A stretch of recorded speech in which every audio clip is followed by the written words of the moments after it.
Buenas tardes, tengan todos ustedes. Mi nombre es Ani Kudisevich y en nombre del Museo Sefardí de Caracas, Morri G. Curiel y la Asociación Israelita de Venezuela, quiero darles la más cordial bienvenida a esta charla denominada Apellidos Sefardíes a cargo de Don Itzhak Ben Abraham. En esta oportunidad quisimos hacer un breve homenaje a un grupo de hombres judíos sefardíes que hicieron vida en 1907 acá en Venezuela y que tuvieron la idea y la disposición y pudieron concretar la fundación de la Sociedad Benéfica Israelita. Es por eso que nos pareció pertinente tener información acerca de lo que son los apellidos sefardíes en general y en particular de estos hombres que hicieron un gran aporte, ya que hoy en día la Asociación Israelita de Venezuela, que tiene más de 90 años desde que se fundó, surge a raíz de esta iniciativa predecesora. Antes de cederle la palabra a don Itzhak Ben Abraham, quiero hacer una breve referencia a lo que es su desempeño profesional. Él se ha dedicado al mundo del derecho, así como al asesoramiento financiero para empresas. Le gusta definirse como sefardólogo, término que define a aquella persona que se dedica a la parte de la historia de España y Portugal, centrada en los judíos que compartieron el territorio de la península ibérica durante 1500 años con el resto de habitantes de la misma, tanto cristianos como musulmanes, y de donde fueron expulsados por el simple hecho de no compartir la misma religión que el poder. En dicho momento de la expulsión era el pueblo más antiguo de la península ibérica. No es licenciado en historia, pero la misma le ha apasionado desde que con 10 años cursó historia en su primer curso de bachillerato. Desde hace 29 años se dedica a la investigación y divulgación de la historia y la cultura sefardí, siendo desde hace años el coordinador del Centro de Documentación y Estudios Moisés de León, entidad constituida en octubre de 1999, que se dedica desde julio de 2008 a construir la base de datos www.sefardíes.es. Es miembro de la Asociación Española de Estudios Hebreos y Judíos, de la Sociedad Genealógica Judía de Toronto, Sociedad Genealógica Judía de Nueva York, Asociación de Investigación Genealógica de Israel. Ha dado conferencias en Madrid, Barcelona, León, Tudela, Ponferrada, Sevilla, Zamora, Rota, Tel Aviv, etc., así como a través de muchos webinars durante este último año. Desde que se aprobó la Ley de Nacionalidad Española para sefardíes y descendientes de los mismos, ha colaborado con 26 despachos profesionales en la elaboración de los informes motivados solicitados por el Ministerio de Justicia con relación a la pertenencia de los apellidos al linaje sefardí, realizando en ese tiempo más de 7.400 de dichos informes y trabajando en la investigación de 1.400 apellidos diferentes. Actualmente, aparte de continuar con el trabajo de la nacionalidad, ha iniciado diversos proyectos, entre otros uno relacionado con el turismo sefardí con Sefar, una aplicación ya en Android en el Store de Google, y una biblioteca digital con el nombre de Vivir, para la cual ya dispone de la información sobre más de 15.500 libros, artículos, tesis, etc. Todo ello en el marco de un proyecto que ha calificado como Sefarat es Memoria. Después de este resumen curricular, le cedo la palabra a don Itzhak. Bienvenido. Ani, bienvenido. Gracias por la bienvenida y gracias por sus palabras que de verdad son bonitas, pero lo más importante para mí es el honor que me hacen de haberme invitado a dar esta charla en una fecha tan señalada para la comunidad judía de Venezuela como la de hoy, 22 de febrero del 21, en el que se cumplen 114 años de la constitución de la Sociedad Benéfica Judía, israelita, predecesora de la Asociación Israelita de Venezuela, que el año pasado cumplió sus ya 90 años de vida. Gracias a Abraham Levy, gracias al presidente y a toda la junta directiva. Y sin más, bueno, también tengo que agradecer a los que están presentes en la charla de hoy día lunes. Y sin más, para mí es un gusto que, como se dice en España, me conozcan hasta en el otro lado del charco. Gracias a los responsables del Museo Sefardí, en particular, por la exposición que han terminado de los Pardo, dado que es uno de mis apellidos y que desde noviembre del 19 ha permanecido vigente, la cual me hubiera gustado ver en directo, pero por el tema que estamos pasando de la pandemia, disfruté por lo menos de la misma en el vídeo que he realizado. El tema de los apellidos en muchas personas, tanto judíos como no, ha despertado un gran interés desde que España, el día 3 de agosto del 2015, aprobó la Ley de Nacionalidad Española para los sefardíes descendientes de los judíos expulsados en el siglo XV, la cual entró en vigor el día 1 de octubre siguiente por un plazo de 3 años, que se prorrogó un año más y posteriormente hasta el 30 de septiembre del 2010. No entraré en discutir sobre dicha ley, de la que soy muy crítico y la cual no es la mejor ley que se ha hecho en España, pero, como decimos los judíos, Baruch Hashem que tenemos esta ley. A efectos prácticos y por el tiempo de esta conferencia, he dividido la misma en 3 partes. En la primera haré una pequeña referencia a la formación e historia del tema de los apellidos en España. En la segunda les hablaré de apellidos de quienes suscribieron el acta fundacional de la Sociedad Benéfica Israelita antes citada. Y en la tercera, de acuerdo con la organización, intentaré contestar a varias de las preguntas que me puedan formular sobre los apellidos. Bien, en el año 1999, Clotilde Olarán, responsable de la sección de la Biblioteca Foral de Vizcaya en España, escribió un artículo titulado Consideraciones sobre el mal uso de la heráldica y la genealogía, en el que expresaba lo siguiente, y cito entre comillas: la lectura y la investigación no aparecen como las aficiones más destacadas entre la población de la sociedad actual. En medio de este triste panorama y realizando un análisis del tipo de usuarios que frecuentan las bibliotecas públicas, nos encontramos, sin embargo, con un hecho sorprendente: el elevadísimo número de usuarios que acude a las bibliotecas en busca de datos genealógicos y heráldicos. La insistencia con que diariamente se solicitan resoluciones de temas heráldicos de interés particular es un hecho sobradamente conocido por los bibliotecarios. El 90% de los usuarios que acuden a una biblioteca en busca de estos datos no es especialista y tan solo acude a la misma una vez en la vida, obsesionando por los orígenes de su apellido. Cierro comillas. Todos los que de alguna forma nos dedicamos o tenemos conexión con la historia y la cultura sefardí, en muchas ocasiones hemos recibido preguntas o solicitudes de personas que, como portadoras de un apellido determinado, querían saber si por el mismo se podría determinar si eran descendientes o no de judíos sefardíes. Y casi siempre se han quedado desilusionados con la respuesta de que un apellido no demuestra la condición de judío, como tampoco la condición de cirujano, periodista o barrendero. El apellido solo significa, y cito a la Real Academia de la Lengua Española, el nombre de familia con el que se distinguen las personas, nada más. Igualmente y en general, podemos distinguir varios orígenes para los apellidos. El primero sería antroponímico, que son los que derivan del nombre de pila con la adición de algún sufijo especial, como por ejemplo Rodríguez, hijo de Rodrigo, o Martínez, que precede de Martín o procede de Martín. Luego está el de oficio familiar, con los que se han dado en la Gran Media, en gran parte de Europa, los oficios como eran hereditarios dentro de la familia y facilitaba la identificación de cada uno de ellos por dicho oficio, por el que ejercían, como por ejemplo herrero, calderón, vaquero, tejedor.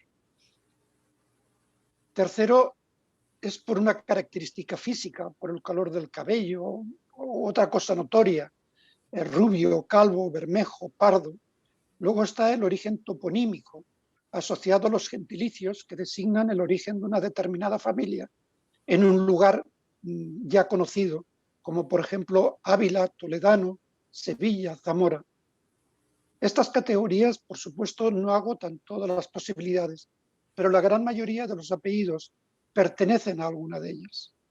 Con relación a los apellidos utilizados por los judíos sefardíes, es importante conocer que pese a la gran cantidad de judíos que vivieron 15 siglos en la península ibérica, los apellidos de inequívoco origen judío son muy raros.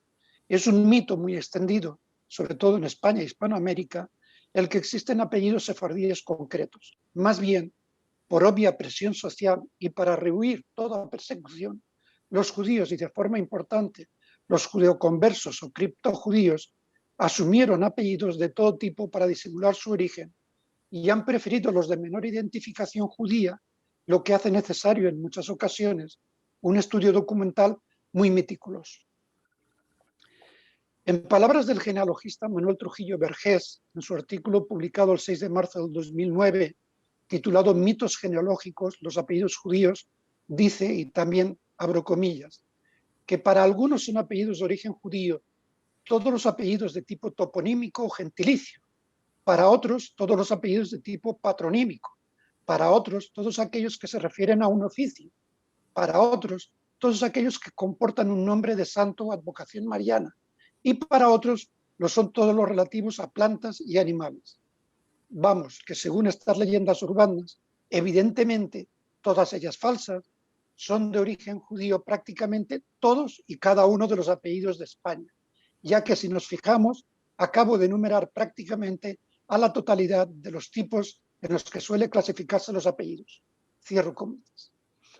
Es, por lo tanto, muy difícil asegurar una atribución exclusiva o tan siquiera relativa de un apellido con personas de una determinada religión, como muy bien lo expresa don Julio Caro Baroja en su obra Los judíos en la España moderna y contemporánea, al tratar precisamente del tradicionalismo de los sefarditas, tanto en sus actividades lingüísticas como al ejercer oficios y profesiones, afirma que, vuelvo a abrir comillas, aparte de conservar con celo apellidos desaparecidos hace mucho en España, o que por el contrario les son comunes con cristianos viejos de los que aquí pueden vivir, el de los apellidos, es terreno muy resbaladizo y con el que muchos pueden dejarse llevar por pasión fácilmente. Cierro las comillas.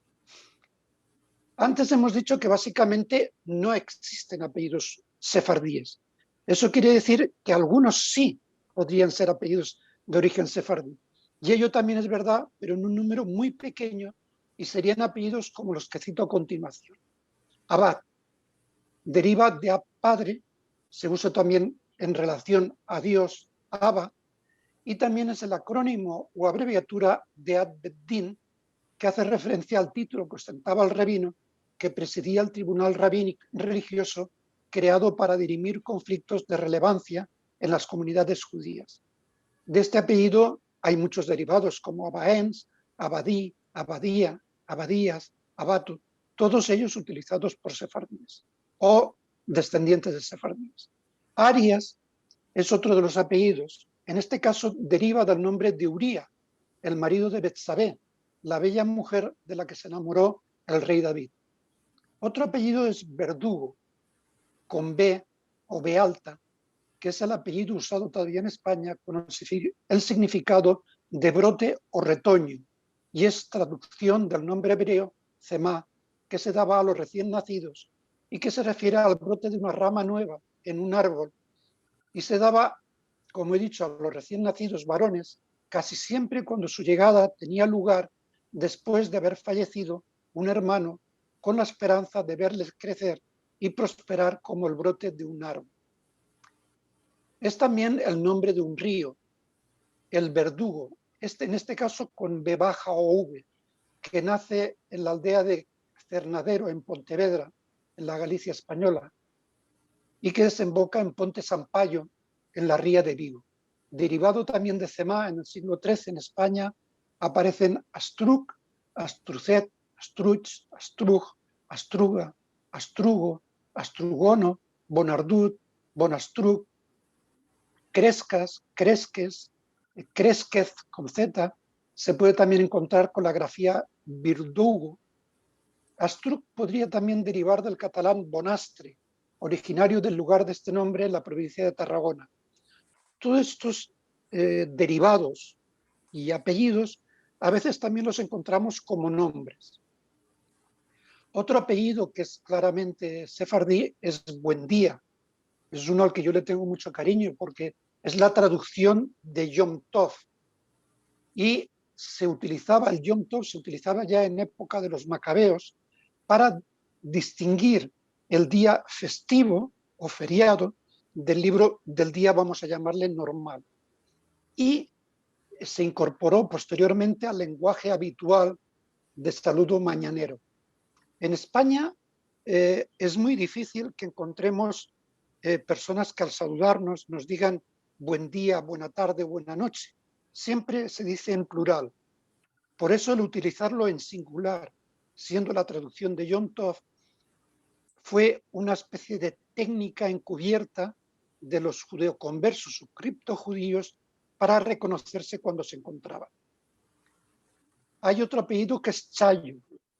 Chayo en España es el diminutivo o la forma cariñosa de nombrar a alguna mujer, a una mujer que tenía un nombre particular.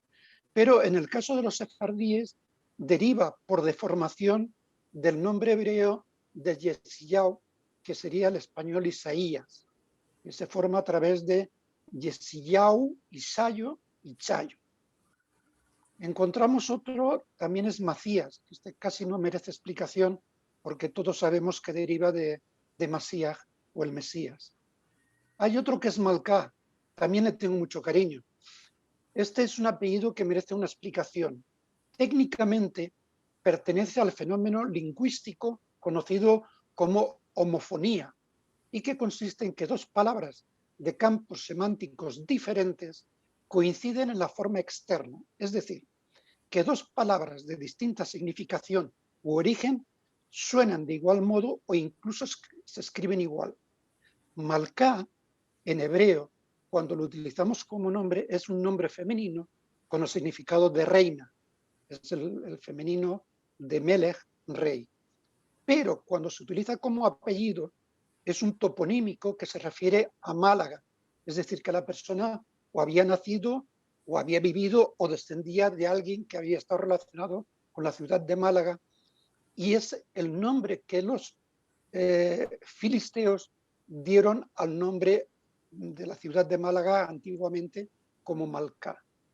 Otro apellido es Montiel, que significa el nombre de Dios. Todos los nombres que en español terminan en él tienen relación con Dios, como en hebreo.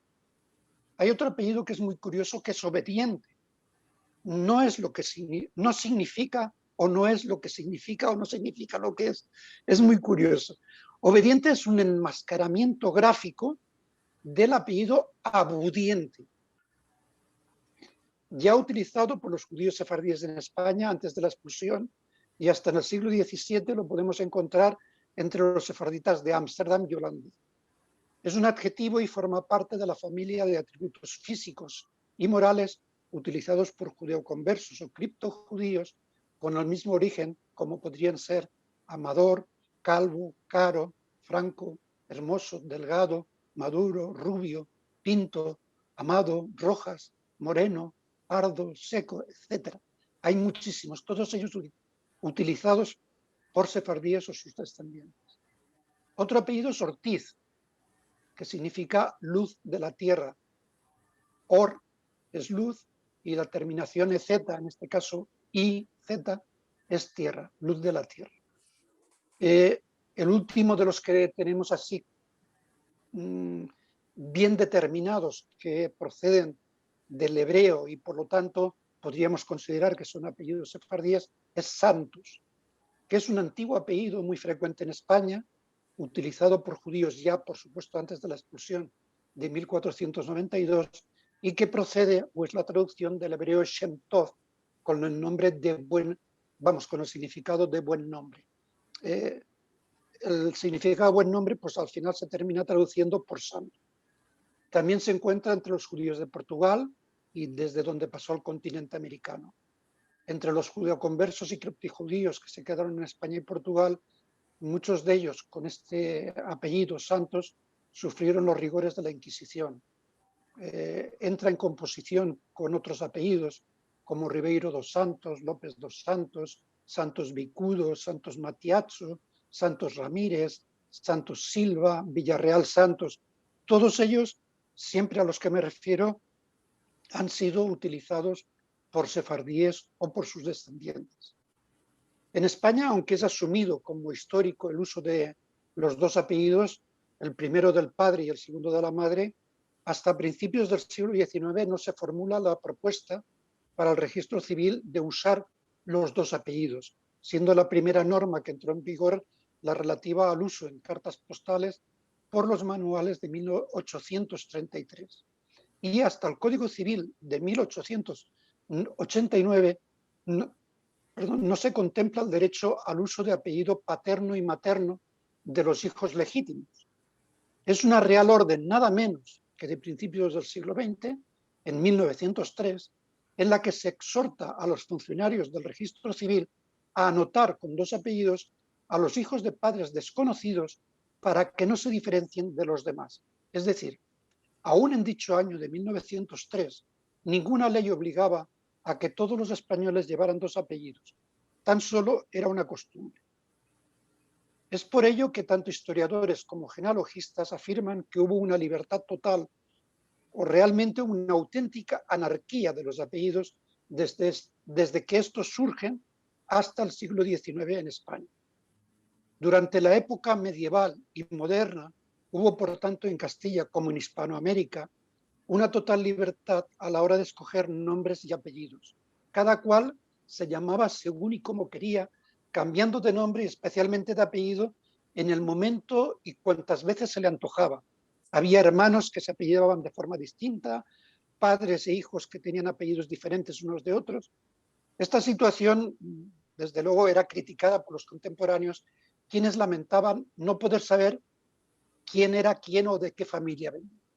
Ya en 1681, el virrey de Perú se quejaba de que muchos extranjeros, excluidos del derecho a inmigrar o comerciar con el Nuevo Mundo, cambiaban sus nombres y apellidos con el fin de esconder su verdadera identidad y pretender ser naturales de los reinos de España. Resultaba difícil identificarlos.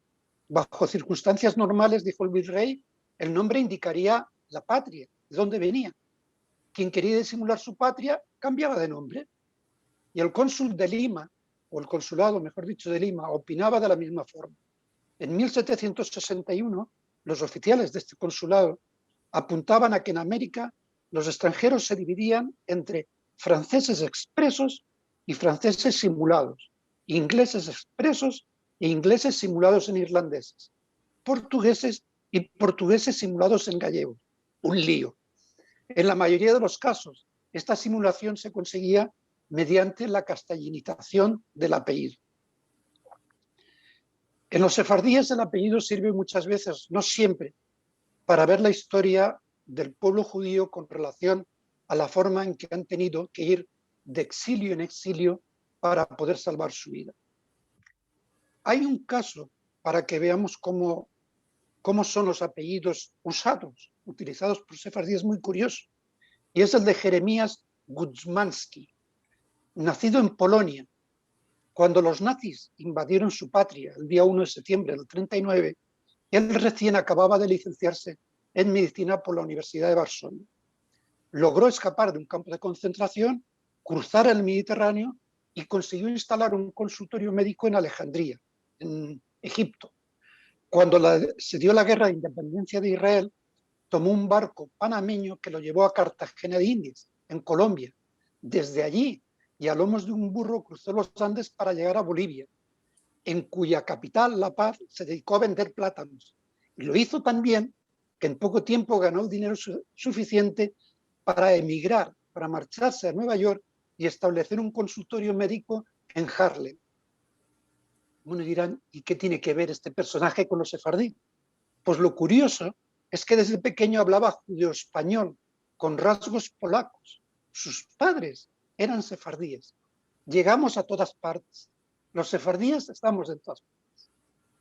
Permítame ahora que cambie un poco de los apellidos a otra cosa curiosa. Y les voy a hablar de Uzbekistán, en Asia Central, donde encontramos la ciudad de Samarcanda que todos conocemos por formar parte, por ser el final de la famosa Ruta de la Seda. También este país tiene que ver con la historia sefardí, y la pregunta es ¿por qué? Bueno, Joseph Maimón, nacido parece ser que en Tetuán o Mendes, en Marruecos, en el transcurso del año 1741, se fue de Marruecos a estudiar Kabbalah en Safed. Y una vez en Safed, viajó en el año 1793 hasta Bukhara, en Uzbekistán, ya que había tenido noticias de que la población judía, la comunidad judía, estaba prácticamente desapareciendo. Y realmente se encontró con una comunidad deshecha, sin conocimientos religiosos. Entonces él adquirió el compromiso de educar y revivir la fe y las costumbres judías. Lo único que hizo fue que cambió la tradición judía persa a la tradición judeo-sefardí. A mediados del siglo XIX, muchos de los judíos de Bukhara fueron emigrando hacia Eretz Israel, y el terreno en que se instalaron en Jerusalén se le nombró Cuartel Bukharán o Sunat Abu Cherim, y todavía existe hoy día ese lugar. Si pasamos ahora a lo que hemos dicho al empezar la segunda parte, yo a través de esa parte me gustaría, y basándome en los apellidos, en hacer un poco un elogio, la memoria de esas personas que firmaron el acta de constitución de la Sociedad Benéfica Israelita, de la que hoy se cumplen 114 años, que fueron Elías Etedgui, Marcos Toledano, Jacobo Leví, Menahem Coriat, Jacobo Pariente, León Farache, Moisés Leví y Jacobo Benadí. Si empezamos por el primero, Elías Etedgui, el apellido Etedgui es una variación gráfica de otro. Este Elías Etedgui se escribía con dos T's, y es una variación gráfica de uno que se escribe con una sola T. Y es un nombre étnico derivado de la tribu de Togga, que es un gran oasis que comprende unas 60 villas en la región de Oued Cis, al noreste de Dades, en el sur de Marruecos. En Tetuán existe una tradición que sería un derivado del nombre original de Ben Esmuyaer, apellido adoptado por varias familias judías sefardíes, unas que salieron de España por los disturbios del verano de 1391 y otras por la expulsión de 1492, y que se asentaron fundamentalmente en el norte de África de forma importante en lo que hoy es Marruecos, y que durante el siglo XIX y principios del XX emigraron hacia Eretz Israel, Francia y diversos países del continente americano. También hay por lo menos 10 o 12 variantes gráficas de ese apellido, derivados siempre, casi todas las variantes gráficas de apellidos tienen que ver con la traducción de los sonidos originales a grafías en idiomas distintos. Entonces, los sonidos se traducen según el escribano que tiene que hacerlo, le suena en el idioma que receptivo, para decirlo de alguna forma. Marcos Toledano. Toledano es un apellido patronímico que deriva, por supuesto, del nombre de la ciudad de Toledo, la antigua Toletum, que durante años fue la capital del Reino de Castilla y León, y actualmente lo es de la capital autónoma de la Comunidad de Castilla-La Mancha. Se tiene noticia de los judíos en esta capital ya desde el siglo VI de la era común, los cuales se distinguieron notablemente durante el reinado de Alfonso X el Sabio, rey de Castilla y León, sobre todo a través de la célebre Academia Traductores, en la cual judíos, cristianos y musulmanes colaboraron en sus trabajos bajo la protección del rey. El árbol genealógico de la familia Toledano en Marruecos se remonta, por supuesto, a la expulsión de 1492, motivo por el cual el gran rabino Daniel Toledano se estableció en la ciudad de Fez, en Marruecos, siendo una de las familias más distinguidas de los judíos marroquíes. Contó entre sus descendientes con sabios y diplomáticos que son recordados como célebres en los países en que residieron, como Turquía, Eretz Israel, Holanda e Inglaterra. Existen dos leyendas respecto al apellido Toledano. Se dice que después de la expulsión de 1492 hubo judíos que decidieron nunca más regresar, proclamando Toledo no. y le dieron el nombre de toledano. Y la otra hace referencia al hebreo Me Toledo Anu, es decir, somos de Toledo. Después de la expulsión de 1492, familias portadoras del apellido Toledo y Toledano se establecieron en Marruecos, tanto en Fez como en Mengues, en Salé, en Tánger, posteriormente en Gibraltar y también en el Imperio Otomano, así como en Ámsterdam, en Eretz Israel, en Perú, emigrando posteriormente a países como Brasil, Argentina, Venezuela, Colombia. Luego tenemos dos Leví, Jacobo y Moisés. Leví con I latina o Y se relaciona con la palabra hebrea para contar, Slavei. Jacob lo nombró de esa forma para expresar que estaría más unido a su esposa Lea a través del niño que había nacido. Es un derivado bíblico, es levita, usado también como apellido por el tercer patriarca, por el tercer hijo del patriarca Jacob, y que se refiere a una de las 12 tribus de la Torá. La tribu de Leví fue la escogida para guardar el tabernáculo y la ley, dividido en dos ramas, los descendientes de Aarón, a los cuales les fue confiado el sacerdocio, y los Coanim, descendientes de Moisés, los levitas que eran los cantores del templo y que transportaban el arca. Hay muchísimas variantes de ese apellido por todos los idiomas y todos los países por donde han pasado, así como una cantidad inmensa, pero inmensa, más de 150 hemos recogido, que entran en composición dentro de apellidos compuestos, todos ellos documentados como portados por descendientes de sefardíes. Luego tenemos a Menahem o Menahem Coriat. Coriat es un apellido que podría tener su origen o en la localidad de Coria, en Cáceres, en la Extremadura española, en la raya, la frontera con Portugal, o que podría ser de procedencia árabe con el origen en Casar al-Quariatín, Castillo de los Quariat, que son dos islas separadas por un canal navegable en el puerto de Madía, en Túnez. Este apellido está documentado en Toledo desde el siglo XII y en Marruecos desde el principio del XVI. Familias con este apellido, con la expulsión de España en 1492, se refugiaron en el norte de África, en lo que hoy son los estados de Marruecos, Túnez, Argelia, otras en Italia y otras tanto directamente o pasando a través de Italia, como hemos dicho, en lo que era el entonces Imperio Otomano. Tenemos también a Jacob Pariente. Pariente es un apellido que se refiere a cada uno de los ascendientes, descendientes o colaterales de la misma familia por consanguinidad o afinidad, y existe una tradición que podría ser leyenda que confirma el origen remoto de esta familia pariente.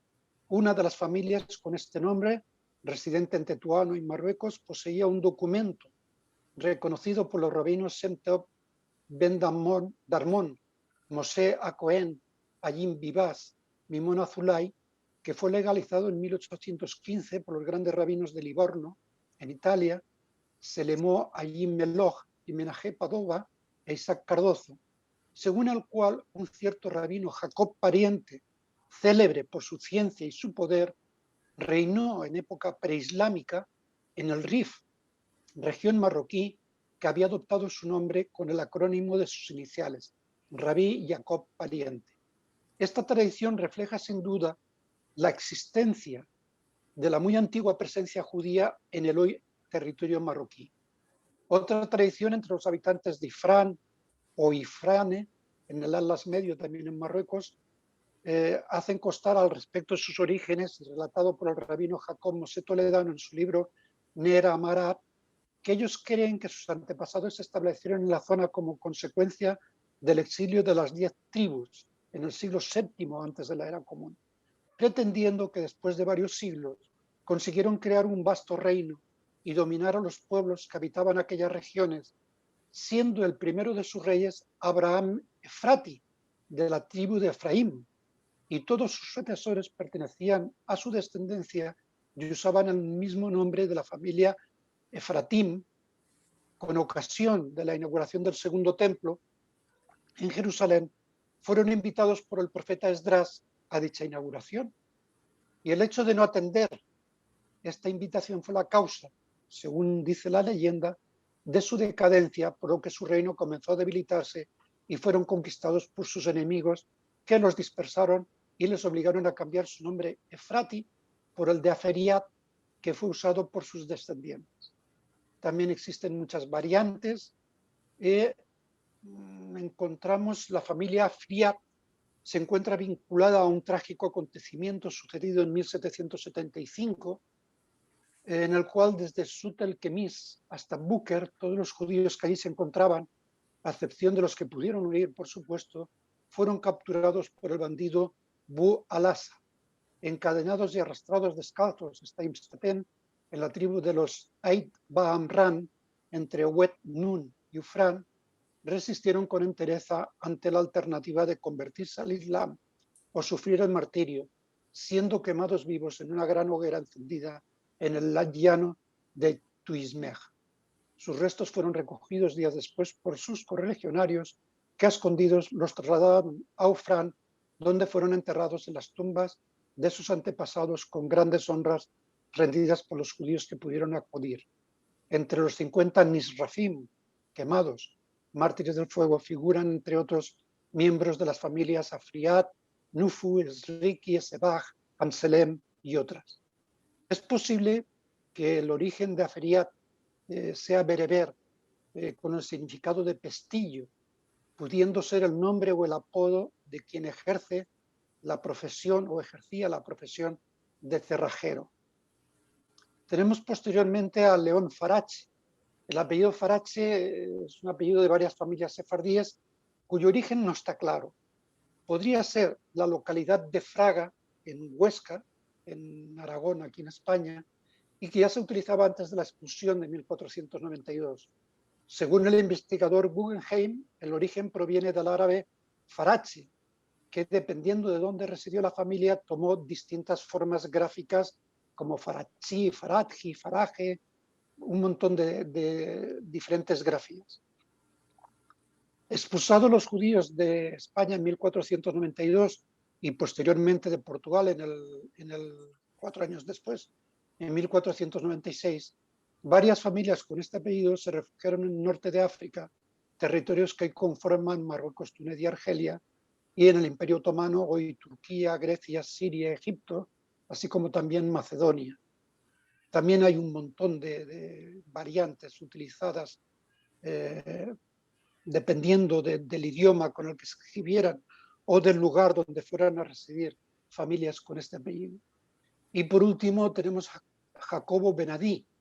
Benadí es un apellido que aparece en España entre familias judías también con anterioridad a la expulsión de 1492 y que posteriormente a la misma distintas familias y a lo largo de tiempos sucesivos las encontramos radicadas con este apellido, con las variantes gráficas que derivan del mismo en lugares como Marruecos, Gibraltar, Malta, Italia, Argelia, Túnez y distintos lugares del Imperio Otomano, desde donde en los siglos XVIII, XIX y muy al principio del XX se trasladaron hacia Portugal, Francia, Eretz Israel, Colombia y Venezuela, también con un montón de variantes.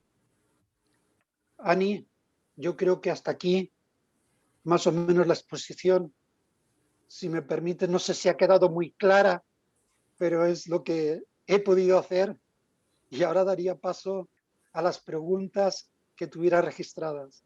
Perfecto, muchísimas gracias, don Itzhak. De verdad que un placer tenerlo entre nosotros. Ha sido una charla sumamente agradable, amena, profunda, profesional. No tengo más formas de calificarlo.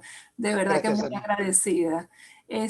Quería leerle aquí unas preguntitas que hemos recibido y vamos a comenzar. Una persona pregunta si es suficiente con tener un apellido que fue utilizado alguna vez por sefardíes para decir que una persona es sefardí. Como hemos dicho en la exposición, el apellido no es suficiente para identificar a una persona en cuanto a la religión o en cuanto a la profesión que tuviera. Para acreditar la ascendencia sefardí es necesario la documentación relativa a certificados o actas de nacimiento, matrimonio, fallecimiento hasta llegar a un ancestro que nos indicara que ese ancestro era judío sefardí o en su caso criptojudío o judeo converso. Bueno, la segunda pregunta que tenía ya la acaba de responder, porque aquí dice, ¿cómo se puede comprobar el origen sefardí de Sí, una persona? se Tienen que contesta con la anterior. tienen que construir toda su historia y Sí, no es suficiente la historia, sino que tienen que documentarla. ahí está el problema. Entonces tienen que tener los documentos que los más valiosos, digamos, son los que provienen de registros públicos. Va a llegar un momento en que no vamos a tener registros públicos, entonces hay que ir con registros de instituciones eclesiásticas, religiosas, judías, etcétera, y luego a documentación y archivos que llegan hasta la Inquisición, tanto de España como de Portugal. Yo, si me permite, Ani, en este caso quisiera hacer un Por inciso, perdón. favor.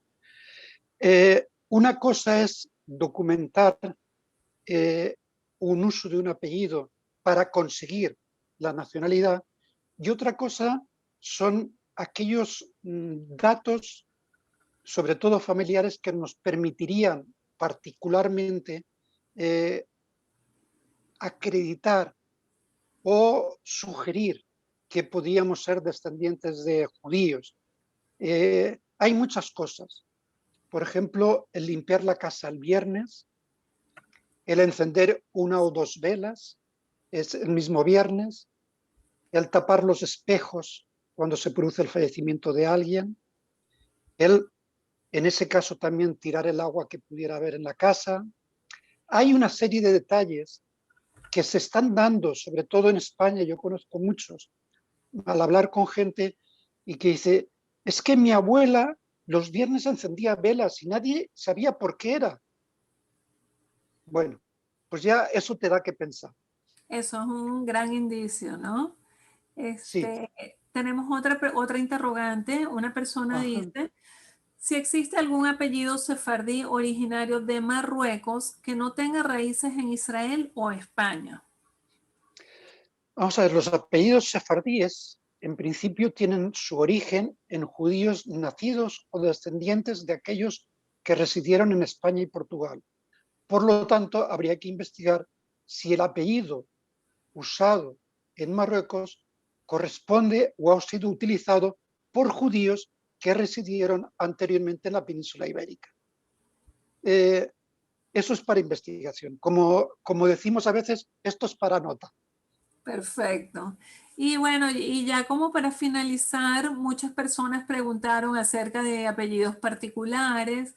Gente quiere Sí, saber del apellido Arias, Moreno, Pinto, Alvarado, Figueredo, etcétera. Y bueno, si quiere hacer un comentario como para hacer el cierre, eh, sí, lo escuchamos. vamos allá. Del apellido Arias hemos hablado. Desciende del nombre de Uría, que es esa preciosa mujer Betsabé, de la que el rey David pues, se enamoró porque solamente verla no podía ser de otra forma. El apellido Moreno hace referencia al apodo que se daba en España a los que tenían la tez más oscura que los habitantes del norte de la península, que normalmente la tenían clara. Es un apellido utilizado por judíos españoles tanto antes de la expulsión como posteriormente por criptojudíos o judeoconversos, muchos de los cuales, después de quedarse en España y en Portugal, después de dicha expulsión, sufrieron las guerras de la Inquisición. Es decir, tenemos un moreno en los anales, en los registros inquisitoriales. De los que escogieron el exilio, unos se fueron a Portugal y otros se extendieron por los países de la orilla del mar Mediterráneo. Incluso llegaron a Ámsterdam y también a Hamburgo y otros países del centro y el norte de Europa. En los siguientes siglos, muchos de sus descendientes emigraron hacia los nuevos países surgidos en el continente americano. De Moreno también deriva Moreinis, el cual fue adoptado por varias familias judías, sefardíes, después de la expulsión, y después de pasar por Italia, se establecieron en el Imperio Otomano. Sufrió una modificación gráfica y fonética al pasar del castellano al italiano y del italiano al turco, y volvió a Moreno, Morena, Morenne, Morenu. Al final entre los últimos años del XIX y principios del siglo XX, la mayor parte de los judíos portadores de este apellido, Moreinis, emigraron hasta 3 puntos distintos: a Israel, a Estados Unidos y a distintos países de Hispanoamérica. El apellido Pinto, su origen se localiza en alguna de las localidades que hay con este nombre. Tenemos una ciudad, Pinto, muy cerquita de Madrid. Hay un O Pinto en el concello de Esgos, en Ourense, en Galicia, y también hay un Pinto en Portugal. Bueno, pues poca explicación más, salvo que Pinto sí es un apellido muy utilizado por judeoconversos y con muchas variantes en apellidos compuestos. Por ejemplo, leeré unos pocos: Álvarez Pinto, Delgado Pinto, Fonseca Pinto, Jesurum Pinto, López Pinto, Pinto Armendáriz, Pinto Correa, Pinto Delgado, Pinto Trujillo. Es decir, hay una variante muy grande. El apellido Pons, su origen podría corresponder al catalán Puentes y ha sido utilizado por varias familias sefardíes después de la expulsión de 1492, que se establecieron en los territorios del entonces Imperio Otomano. De igual forma, encontramos Pons en judíos residentes en lo que se conocía como estados pontificios, en el sureste de lo que hoy es Francia, que estaba constituido por la ciudad de Aviñón y por el condado de Benasaín, y que existió desde 1309 hasta 1791, en que ese territorio pasó a formar parte del ya establecido Estado francés. El apellido Alvarado es muy poco frecuente en España. Procede de un nombre personal germánico latinizado, es decir, pasado al latín, y es una probable variante del nombre Álvaro. También es muy probable que buena parte de estos apellidos provengan de la localidad de Alvarado, en la provincia de Badajoz, que ya hemos dicho antes, de Extremadura, al lado o en la raya frontera con Portugal. Adoptado por varias familias judeoconversas españolas, después del edicto de expulsión del 30 de marzo de 1492, pasaron a Portugal. Ahí sufrieron la Inquisición en Lisboa, y también posteriormente algunas de esas familias sufrieron la Inquisición en México. Y por último, el apellido Figueredo.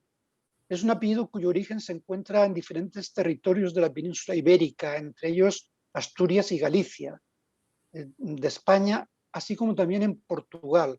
Está documentado como utilizado por sefardíes por el investigador portugués Flavio Méndez Carballo, e igualmente por otro también portugués, Luis Jaime Martins, este último en su obra Judeus Darriolos e otros cristianos novos, séculos XVI a XVIII. Y hasta ahí, Ani. Bueno, perfecto. Don Itzhak, queríamos darle las gracias en nombre del Museo Sefardí de Caracas, Morri Jecuriel, de la Asociación Israelita de Venezuela. Muchas gracias por habernos dedicado parte de su tiempo y de su conocimiento para darnos esta amena charla acerca de los apellidos sefardíes. Estamos a la orden y seguiremos en contacto.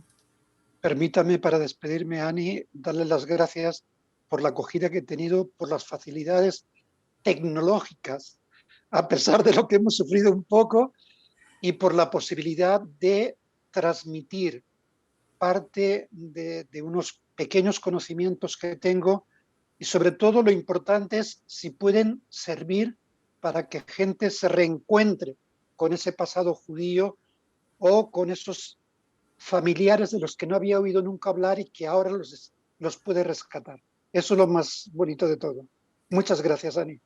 A la orden y será hasta una próxima oportunidad. Hasta luego. Hasta Gracias. luego, gracias. Adiós.